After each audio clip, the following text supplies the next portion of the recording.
Welcome to Chat with Charlie on Mum Matters, the real talk podcast for mums navigating the beautiful chaos of motherhood. I'm Charlie, mum of 5, here to help you feel more confident and less overwhelmed from pregnancy to those am I doing this right moments we all have. We talk about the stuff that no one prepares you for, so go and grab a cuppa and let's dive in.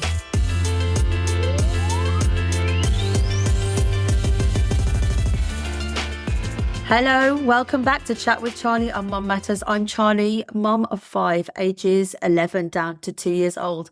Today, we're talking about something that's so simple, it almost feels ridiculous to dedicate an entire episode to it. But as we unravel this episode, I feel like there's going to be many of you nodding to this episode. Leaving the house with a baby. That's it. Just getting out of the front door with your new baby.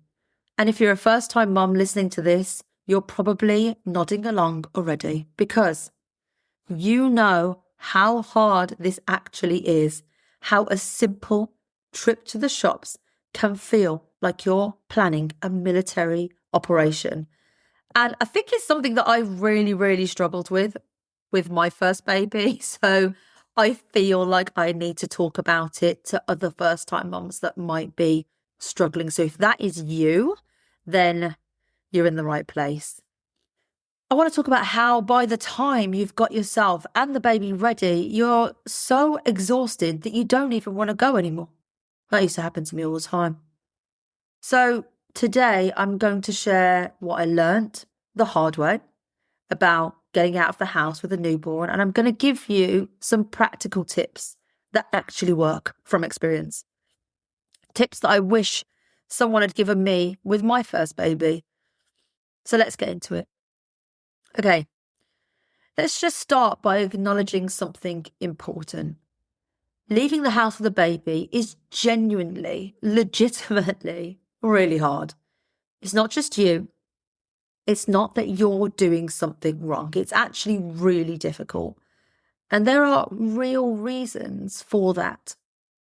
I remember with my first baby, I used to look at other mums out and about at the supermarket, at playgroups, at baby groups, just walking around.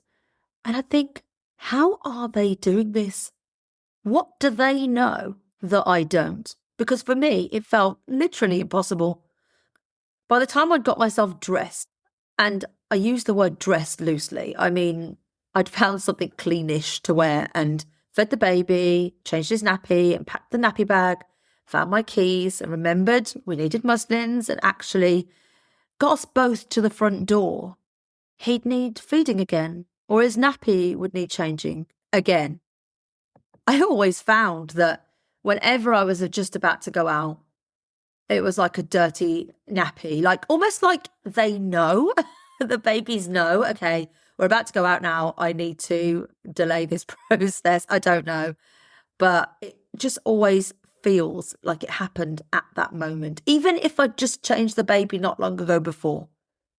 And I'd literally be standing there like, what is the point of this?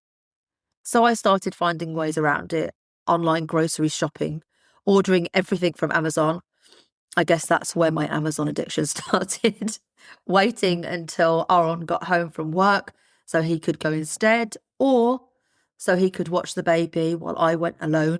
And honestly, some days, that's exactly what you need to do. There's no shame in that. It's not the wrong thing to do. But I also knew that staying inside all of the time wasn't good for me, or the baby for that matter. I was getting more anxious, more isolated, more trapped in my own head. And it all became a bigger thing than it needed to become. I needed to get out. I just didn't know how to do it efficiently. And here's the thing that really got me. The thought of the buggy, just the thought of getting the buggy out of the cupboard, unfolding it, loading it into the car, getting the baby in, getting the baby out, folding it back up. I'd feel like overwhelmed and exhausted before I'd even started. It sounds so silly when I say it out loud. But if you've been there, you know that it's not silly at all. When you're sleep deprived and overwhelmed and your hormones are all over the place, even small tasks feel so enormous. And the funny thing is, I laugh about it now. But with every baby I've had, I've looked back at previous one and thought, that was so easy compared to this. Hindsight is a wonderful thing, isn't it? With baby number 2, I thought, why did I find one baby so hard? This is harder. With baby number 3, I thought 2 was nothing. 3 is chaos, and so on. So if you're on your first baby and you're struggling to leave the house, please know this. It's a learning curve. It does get easier, not because babies get easier, they don't, but because you get better at it. So before I get into the practical tips, I want to talk about something that made a huge difference for me. And that, like anything, is the mindset shift. Because here's what I realized. I was putting so much pressure on myself to have everything perfect before I left the house. The baby had to be freshly fed, freshly changed. I had to look presentable. The bag had to have everything we could possibly need in every situation. The timing had to be right. And because I was aiming for perfection, I almost never actually left the house. The shift came when I accepted that leaving the house with a baby is always going to be a little bit chaotic, a bit messy, a bit imperfect. And that's perfectly okay. The baby might cry in the car. You might forget something. But my mum said to me, she says to me on a lot of occasions where the kids are concerned, most things, if you forget something, most things you can actually buy while you're out. And that shrunk a lot of my panic, that I couldn't just get another one if I need. There's certain things that you really want to have, but if you forgot the wipes, you could go and grab a packet while you're out. You might get there and realise that you need to feed the baby again immediately. You might have sick on your shoulder that you didn't notice. None of that means that you failed. The point is, life happens. It just means that you're a mum with a baby doing your best. The goal isn't for a perfect outing. The goal is to get out. Fresh air, a change of scenery, a reminder that the world still exists outside of your four walls. It's so important. And only when you actually get out do you feel how good it feels to actually achieve that. So once I let go of the idea that everything had to be perfect, it became so much easier to just go. And I think I only really learned that once I'd had my second baby and third baby, because you really don't have time for perfection then. But I want you to know this from your first baby, so you can be 10 steps ahead of me. So let's get into the practical stuff. There are things that actually helped me get out of the house faster and with less stress. And I'm going to share them with you so you can be prepared. So tip number one, have a bag that's already ready. This was a game changer for me. Instead of packing as you go, have a ready-made bag with all the main essentials in. Nappies, wipes, muslins, change of clothes, maybe for you as well, if you feel like you need it. Maybe a small toy, like if they're teething or, just a ready-to-made bag. Keep it by the door or in the car. And every time you use something from it, just put it back as soon as you get home. Not later, not tomorrow, right then. So then it's off your head. It's done. One less thing for you to have to worry about. That way, when you want to leave the house, you're not running around trying to find everything. You just grab the bag and you go. Tip number 2, lower the bar for ready. What ready means. You don't need to be fully dressed, hair done, makeup on to leave the house. You really don't. Some of the best outings in those early days were just an oversized hoodie and no makeup whatsoever. Nobody cared. Nobody was looking at me thinking, wow, she's really let herself go. And if they were, that is literally their problem, not mine. The same goes for the baby. They don't need a coordinated outfit. They need a nappy and something warm enough. That's it. And you will have your time to coordinate everything, to look on point if you want to at times. But postpartum, with a newborn, trying to get out for some fresh air is not that moment. Lower the bar. get out the door.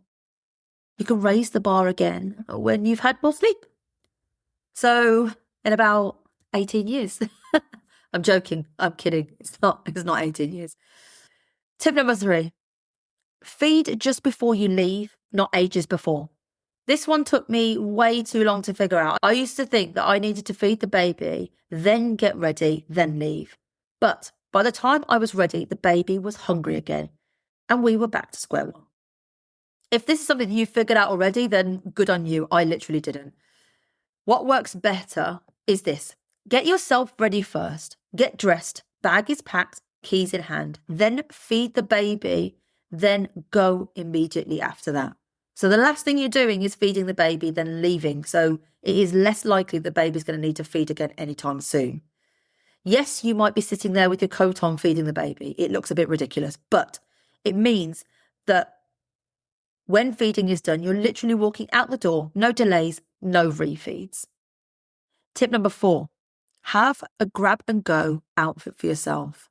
Keep a simple outfit, something comfortable that you feel okay in, something easy to access, not buried in the wardrobe, right there, ready. On hard days, that's what you wear. No decisions, no trying things on, no standing in front of the mirror feeling rubbish about how nothing fits. Just grab it, put it on, and you're done. Like your go-to comfy outfit. Tip number 5, don't aim for long outings at the beginning. When you're just starting to get out of the house, don't try and do a full day trip or even a big shop. Start small. A walk around the block, a drive-through coffee, a 10-minute sit in the park. That's it. That's enough. Build your confidence with small outings, and the bigger ones will feel more manageable over time. Okay, so you've made it out the door. Amazing. Now here's how you make the actual outing less stressful. So number 6, try places where you can stop, feed, change, or sit for a minute if things go sideways. For me, it was the baby changing rooms in John Lewis, the parent rooms at the local shopping centre, and a cafe near my house that had comfy sofas, and I didn't mind if I sat there for ages with a sleeping baby. When you know you've got somewhere to go, if things get overwhelming, it takes so much pressure off. You're not thinking, what if the baby screams and I'm stuck? You're thinking, if the baby screams, I'll just pop into that place and sort it out. And you'll notice so much of the overwhelm disappear. Scout out your local area, find your reset spots. It makes such a difference. Tip number 7, give yourself permission to leave early. You don't have to stay out for a set amount of time. You don't have to finish the full shop or stay for the whole baby group. I think we put a lot of pressure on ourselves, don't we, with things. If you go to a baby group, oh, I need to stay till the end. It's okay to step out if it's not working for you anymore. If it's not working for you, if it's not working for baby, if baby's unsettled, if you're overwhelmed, if you're just done, you can leave anytime. No explanation needed. I used to feel like I had to justify leaving early, like I was failing if I didn't stick it out. But actually, leaving when you need to is smart. It means you'll be more likely to try again next time instead of putting it off. Tip number 8, keep expectations low. This ties into the mindset stuff, but it's worth repeating. Don't go out expecting a lovely, peaceful experience. Expect the chaos. Expect something to go wrong. Expect to feel a bit frazzled. And then, when it goes slightly better than that, it feels like a win. I know that sounds a bit pessimistic, but honestly, it's freeing almost. When you're not chasing a perfect outing, you can actually enjoy the imperfect ones, and sometimes they're the best ones, to be honest. Tip number 9, celebrate the small wins. You left the house today. That's a win. You got to the shop and back without a meltdown, yours or the baby's. That's a win. You sat in a cafe for 10 minutes and had a warm drink. That's a definite win. It all sounds small, but you deserve to feel proud of them. So the times when it doesn't go so well, let's talk about that, because that will happen. It happens to everyone. It has happened to me more times than I can remember. You're in the middle of the supermarket and the baby has a complete meltdown, or you realise you've forgotten the wipes and there's a nappy explosion, or you just can't cope anymore in that day. Here's what I want you to know. It's okay. It's really okay.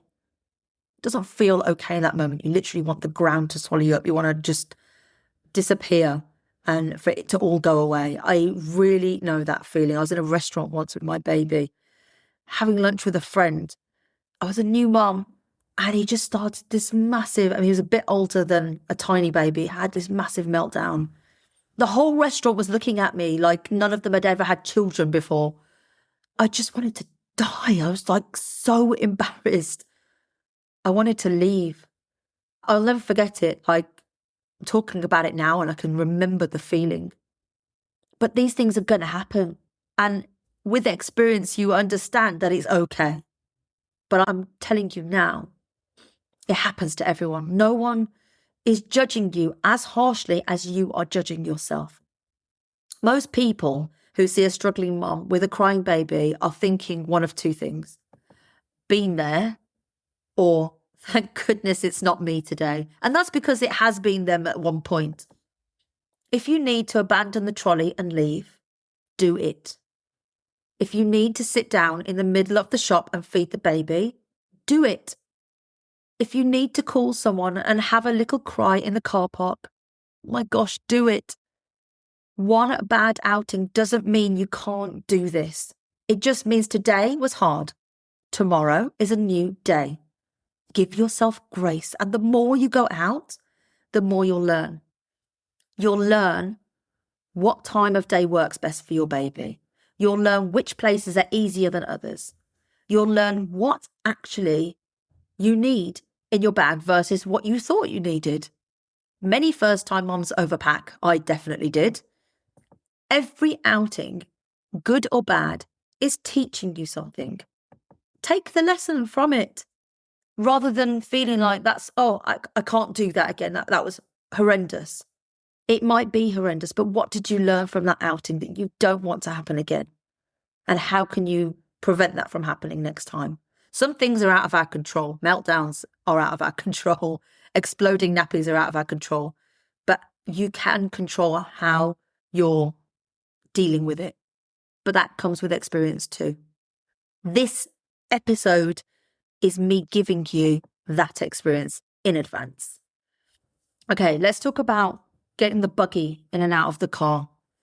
I know I mentioned it earlier, and I mentioned it because it was a big deal for me, and I know it's a lot and a big deal for a lot of moms. The thought of getting the buggy in and out of the car was genuinely one of the biggest barriers to leaving the house. It felt like such a faff, unfolding it, loading it, unloading it, folding it back up, finding somewhere to store it. Here are a few things that helped me. Firstly, practice at home. No, seriously, just practice folding and unfolding the buggy a few times when you're not under pressure.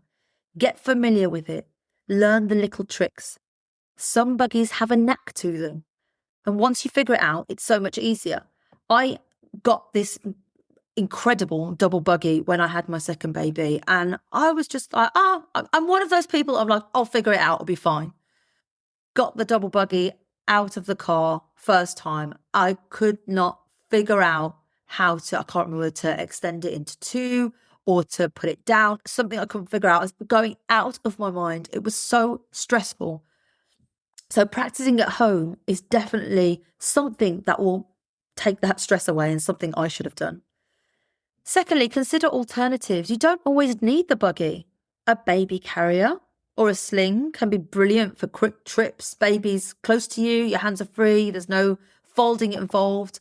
Or there's the car seat buggies. I've never actually had one of those because by the time I knew about them, I'd purchased too many buggies and my husband told me no more buggies allowed. So I didn't actually ever get one of those. But for school runs and like quick trips, even though, the baby's not supposed to be in a car seat for an extensive amount of time, it's another option if you're on quick trips. Thirdly, if you can, leave the buggy in the car. Leave it set up in the boot if you can, or if you fold it down, just leave it there so at least you don't have to keep putting it in and out of the car. It takes up space, yeah, but it means one less thing to do when you're heading out. And fourth, accept that it's annoying but doable. Sometimes there's just no hack. Sometimes you just have to wrestle with the buggy and it's annoying, but it's 3 minutes of your life. You can do 3 annoying minutes and then you're out and it's worth it. Or sometimes, if it was possible, I would walk. If I was going to the shops and it was walkable, I would just walk rather than going in the car because it was actually easier than putting the buggy in and out of the car. And you get the fresh air as well. I want to end by talking about why this actually matters, because it would be easy to listen to this episode and think, is leaving the house really that important? Can't I just stay in?